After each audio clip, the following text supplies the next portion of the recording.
नमस्कार दोस्तों, welcome to our channel. आपका बहुत बहुत स्वागत है हमारे चैनल पे। अगर आप इस चैनल पे नए हैं then don't forget to subscribe ताकि आपसे कोई भी वीडियो फ्यूचर में ना छूटे। चलिए चलते हैं आज के टॉपिक की तरफ। आज हम डिस्कस करने वाले हैं बहुत ही सिंपल मगर ऐसी बात जो आपको पता होनी चाहिए before coming into the stock market, या कहीं भी अगर आप इन्वेस्टमेंट करना चाहते हैं, चाहे वो म्यूचुअल फंड्स हों, स्टॉक्स हों। अब मार्केट जो है हाल फिलहाल क्या कर रही है, करेक्शन दिखा रही है, थोड़ी सी डिप में चल रही है।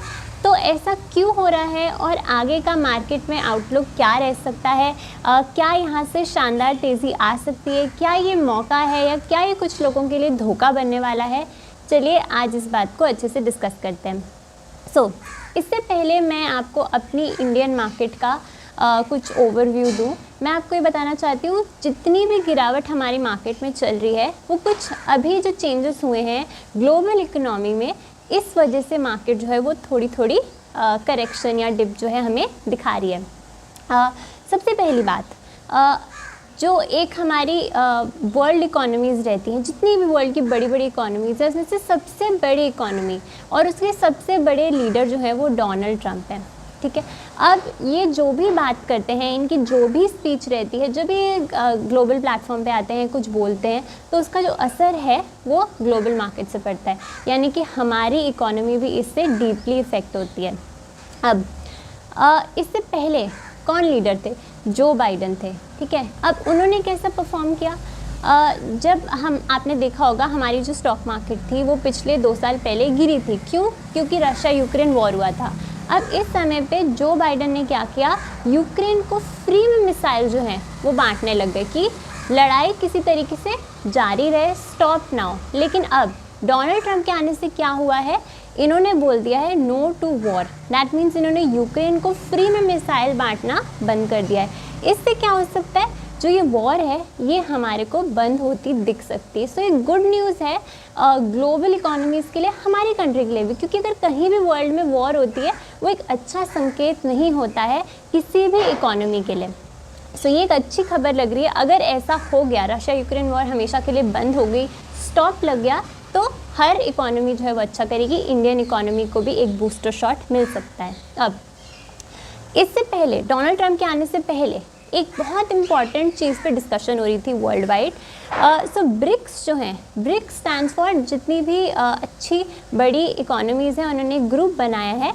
ब्रिक्स का फुल फॉर्म है Brazil, Russia, India, China and South Africa. So इन्होंने डिसाइड किया था कि हम एक अपनी खुद की करेंसी निकालेंगे और उसी में सारा जो ट्रेड है वो करेंगे, जिससे क्या होगा, डी डॉलराइजेशन, डॉलर का यूज होगा वो कम हो जाएगा, उस पर डिपेंडेंसी हमारी कम हो जाएगी। लेकिन डोनाल्ड ट्रंप के आने से क्या हुआ है, इन्होंने कम्प्लीटली रोक लगा दी है। ऐसे जो भी इन्होंने जो प्लानिंग की थी उस पर उनको थ्रेटन किया है कि अगर आपने ऐसा किया तो हम आप पे टैरिफ्स जो है वो बढ़ा देंगे। सो इससे क्या हुआ है, डेफिनेटली एक सेटबैक है। अगर डॉलर कमज़ोर होता तो ये जो इमर्जिंग नेशंस हैं इनकी जो करेंसीज़ है वो स्ट्रॉन्ग होती अगर इस ब्रिक्स करेंसी में ट्रेडिंग होती तो, मगर ऐसा जो है अभी के लिए शॉर्ट टर्म में देखने नहीं मिल रहा है। अब डी डॉलराइजेशन को स्टॉप करने का रीज़न क्या है? सिंपल, डोनाल्ड ट्रंप जो है वो एक बहुत अच्छे बिजनेसमैन है। वो चाहते हैं उनकी कंट्री ग्रो हो, उनका नेशन नंबर 1 बना रहे, और दूसरे इकोनॉमीज़ भले ही इस वजह से उनकी मार्केट में क्रैश हो, मार्केट गिर जाए, उनको कोई फ़र्क नहीं पड़ता है। तो ये अच्छी बात है उनके लिए, उन्होंने एक अच्छा डिसीजन अपने लिए लिया है। एक और चीज़, डोनाल्ड ट्रंप के साथ एक बहुत इंपॉर्टेंट नाम आपने सुना होगा, एसोसिएट होता दिख रहा होगा, वो है इलॉन मस्क का नाम। अब ये टेस्ला के फाउंडर हैं। अब इन दोनों का जो आपस में एक यूनियन चलता है, ये जो है काफ़ी लोगों को लग रहा है अरे बहुत ख़राब जो है इन दोनों का सांठगांठ चल रही है, लेकिन ऐसा नहीं है। बेसिकली दोनों ही बहुत अच्छे बिजनेसमैन हैं। और क्या इंडिया को इससे बेनिफिट मिल सकता है? क्या इंडियन इकोनॉमी को इससे डर जाना चाहिए? सो ये अब हर एक इंसान अलग अलग सोच सकता है, अलग अलग तरीके से, लेकिन इंडिया को कैसे सोचना चाहिए? As a business opportunity.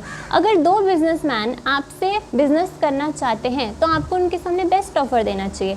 India क्या करता है, हम टेस्ला को नहीं आने देंगे, खूब सारे टैरिफ लगा देंगे, क्योंकि फॉरेन कंट्री की अगर कोई फॉरेन कंपनी आती है तो इंडिया को पसंद नहीं आता। बेसिकली क्योंकि हम इमर्जिंग नेशन है, हम चाहते हैं कि हमारे जो डोमेस्टिक कंपनीज़ हैं उनको किसी तरीके का खतरा ना मिले।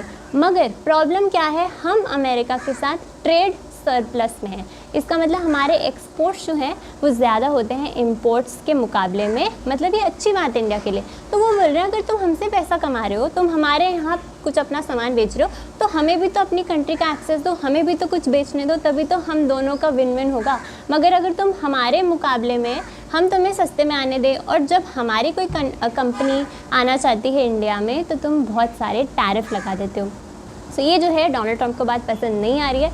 अगर इंडिया एंड यूएसए का आपको ये जो भी फ्यूचर में मीटिंग होती है, ये मुद्दा उठेगा, अगर इस मुद्दे पे बात होती है और कोई सोल्यूशन निकल आता है तो बहुत अच्छी बात होगी। ऑफ कोर्स टेस्ला एक कंपटीशन रह सकता है ईवी कार्स के लिए, दूसरे हमारे जितने भी डोमेस्टिक कंपनीज हैं उनके लिए, मगर एक अपॉर्चुनिटी बन सकती है अपने जो बायलैटरल रिलेशंस हैं दोनों कंट्रीज़ के सुधारने के लिए। क्योंकि आप देख चुके हैं, मैंने पिछली वीडियो में भी आपसे कहा था, इंडिया जो है अपना थोड़ा सा रिलेशन जो है यूएस से ख़राब कर चुका है।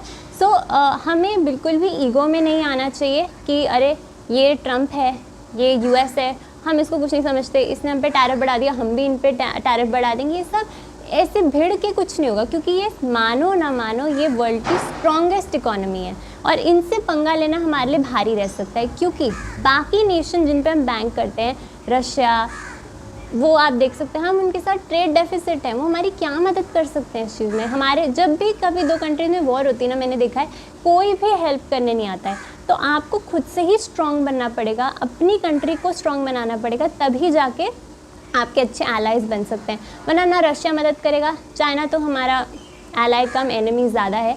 सो डेफिनेटली ये इंडिया को एक बहुत गंभीर तरीके से सोचना पड़ेगा कि कैसे हम अमेरिका को अपने फ़ायदे के लिए इस्तेमाल करें। वो भी हमें फ़ायदे के लिए इस्तेमाल करेगा, हमें भी सेम टू सेम करना चाहिए कि किसी तरीके से इसको अपने फ़ायदे के लिए यूज़ करें। कैसे हम बिज़नेस जो है वो इनके साथ बढ़ा सकें, कैसे वहाँ से बिज़नेस ला सकें अपनी कंट्री के लिए। अच्छा, अब सबसे एक और चीज़, इंडिया जैसे इकोनॉमी जो है हमारी ग्रोइंग इकोनॉमी है, डेवलपिंग नेशन है। वैसे ही मैं आपको एक बहुत सुंदर एग्जांपल बताती हूँ, एक कंट्री जिसका नाम है बांग्लादेश।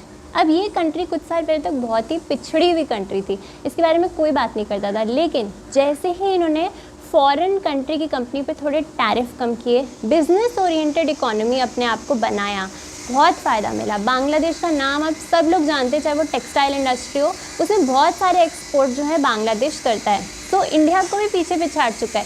छोटा सा नेशन है, मगर इसमें बहुत सारा जो आपको देखने मिल रहा है, डेवलपमेंट चल रही है। अभी ठीक है, थोड़े राइट्स हैं, थोड़ी सी प्रॉब्लम चल रही है, लेकिन इन्होंने अपने आप को एक पिछड़ी हुई स्थिति से उभार के एक ग्रोथ नेशन बनाने की पूरी कोशिश की थी। तो इंडिया भी अगर चाहे तो अपने आप को इस जो पॉलिटिकल टर्मोइल चल रहा है इस टाइम पे, जो ग्लोबल इकोनॉमीज़ आपके ऊपर खतरा डालने की कोशिश करी, उसको अपनी अपॉर्चुनिटी के लिए यूज़ कर सकती है। ओके, सो एक और चीज़, इंडिया जो है वो हमें अगर ग्रो करना है in the long run, in the long term, और किसी भी नेशन से अगर डर के नहीं चलना है, तो हमें एक बहुत इंपॉर्टेंट चीज़ करनी पड़ेगी।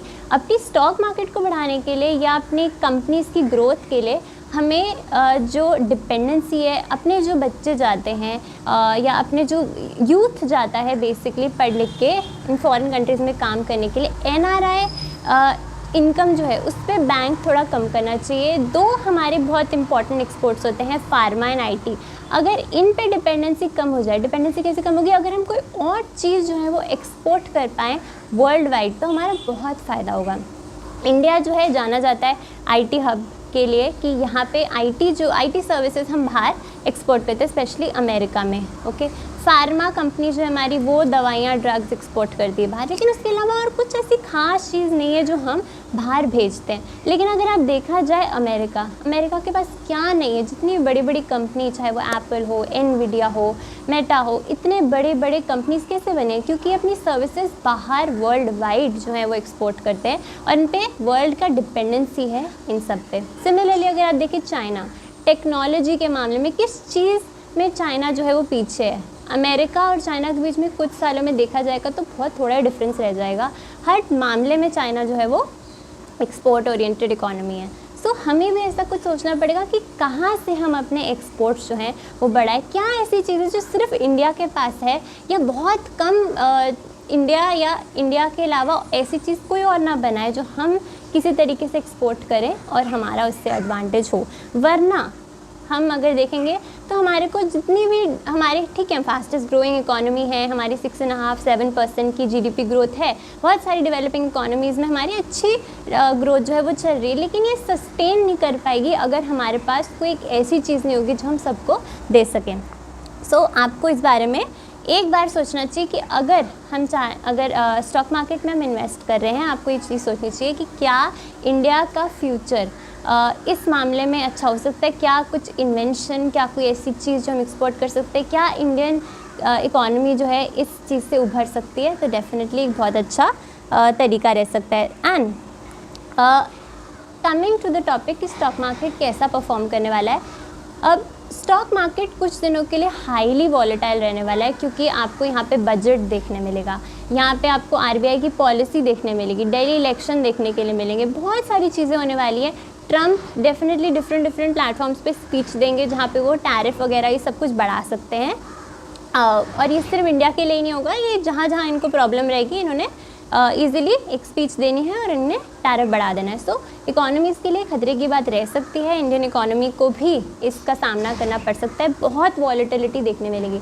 लेकिन आने वाले जो 20-25 साल हैं वो मैं मानती हूँ इंडिया के लिए बहुत अच्छे रह सकते हैं, क्योंकि हम हर मामले में बहुत अच्छे, हमारे पास यूनिकॉर्न जो है वो बढ़ते दिख रहे हैं, स्टार्टअप्स जो है वो बढ़ते दिख रहे हैं, डिफरेंट बिजनेस आइडियाज़ जो हैं आजकल के यूथ के दिमाग में आ रहे हैं और वो एग्जीक्यूट भी हो रहे हैं। सो डेफिनेटली मेरे ख्याल से मुझे से लगता है कि कुछ टाइम बाद, कुछ सालों में कुछ ऐसी चीज़ ज़रूर हमें मिलेगी जो हमें वर्ल्ड में एक रिकग्निशन दिलाए, क्योंकि हमें अपनी प्रेजेंस जो है वो सबको फील करानी कि इंडिया एग्जिस्ट करता है, और सिर्फ ये 2-3 कामों के लिए ही नहीं, बल्कि एक ऐसी चीज़ देता है जो किसी के पास नहीं है। तो होपफुली सब कुछ सॉर्ट आउट हो जाएगा, या एटलीस्ट इन सारी चीज़ों को मार्केट जो है वो कुछ टाइम के लिए, कुछ टाइम बाद आप देखिएगा पचा लेगा। इसका मतलब इंडियन इकोनॉमी जो है वो अंडरवैल्यूड हो जाएगी, और यहाँ पे अगर आप पैसा अगर लगाते हैं, चाहे वो एसआईपी मीडियम से हो या लमसम मीडियम से हो, इन योर म्यूचुअल फंड्स या कोई पर्टिकुलर स्टॉक, डेफिनेटली वो आगे ज़रूर बढ़ेंगे, क्योंकि एफआईआई अभी तो मार्केट छोड़ के जा रहे हैं, मगर ये वापस कब आएंगे जब इनको कोई मोट दिखेगा। अभी इनको इंडिया लग रहा है ओवर वैल्यूड, अभी इनको लग रहा है पॉलिसी अच्छी नहीं है इंडिया की, स्ट्रक्चरल प्रॉब्लम है, टैक्स बहुत ज़्यादा है। क्या फ़ायदा अगर हमें सारा एडवांटेज अपनी खुद की कंट्री में मिल रहा है, वहाँ पे डेट का इंटरेस्ट रेट कम है, डेट का इंटरेस्ट रेट काफ़ी अच्छा है, जो कंपनीज़ हैं यूएस की वो बेटर ग्रो कर रही हैं, थैंक्स टू ट्रम्प और अच्छा करेंगी, तो वो वहाँ जाने की कोशिश कर रहे हैं। मगर जैसे उनको इंडिया में अगर लगेगा कि हाँ भाई हमारी कंट्री की जो ग्रोथ है वो वापस बैक ऑन ट्रैक आ गई है, टैक्सेस कम हो गए हैं, लोगों के हाथ में पैसा बच रहा है, कंजम्पशन बूस्ट होगी, जैसे ही जितनी भी कंपनीज़ हैं, जितनी भी स्टॉक मार्केट में लिस्टेड कंपनीज़ है वो वापस से वही शानदार ग्रोथ दिखाएंगी, तो एफआईआई को आना ही पड़ेगा, क्योंकि माने या ना माने इंडिया के अलावा और कोई इतनी अच्छी इमर्जिंग इकोनॉमी उनको नहीं मिलेगी in terms of GDP growth and जो भी वो पैसा डाल रहे हैं उसमें जो उनको ग्रोथ या रिटर्न जो है वो मिलेंगे उसके according. So I hope you like the video. मैंने सारे टॉपिक्स कवर करने की कोशिश की, डेफिनेटली आपको बताने की कोशिश की कि इंडिया जो है अभी भी यहाँ से भी काफ़ी अच्छी शानदार ग्रोथ दिखा सकता है, एंड अगर इकोनॉमी ग्रो करती है तो हमारे स्टॉक्स भी ग्रो करेंगे, हमारे म्यूचुअल फंड्स भी ग्रो करेंगे। बहुत सारा पैनिक फैला के रखा है कि मार्केट में स्मॉल कैप नहीं चलेगा, मिड कैप नहीं चलेगा। स्मॉल मिड नहीं चलना है, क्योंकि लार्ज कैप ने जितना बड़ा बनना था बन लिया, अब यहाँ से इनकी ग्रोथ थोड़ी लिमिटेड हो जाती है, उस तरीके से ग्रो नहीं हो सकती जो पिछले 10 साल में ग्रो किया। तो आपके पास क्या ऑप्शन है?